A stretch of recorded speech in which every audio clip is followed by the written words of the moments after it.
Жағдайларың жаман емес сияқты. Ақшаларың да бар екен. Бұл өзімізді ақшамыз жинаған. Солай емес пе, Иә, алдында мама тасап кеткен. Сол біз осыған бір нәрсе алайық деп. Қалай өтірікті судыратып айтасыңдар, Ұятсыздар. Раст айтамыз.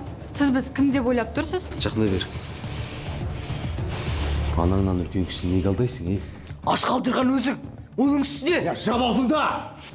Мен саған көрсетейін ұрлықтың түбі не болатынын, түсіндің бе? Жүр! Жүрейін бе саған,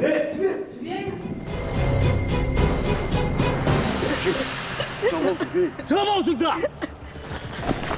Қолыңмен істедің ба, мойнымен көтер ұқтың ба? Ұқтың ба деймін саған, Әке қолыңды. Білесің ба сен сияқтылап кезінде қалай жазалағанын? Тарт басыңда! Аға, сіз не істеп жатсыз? Аға жіберіңізші, өтініш кешіріңізші бізді. Өтем, аға, олай жасамаңшы, аға.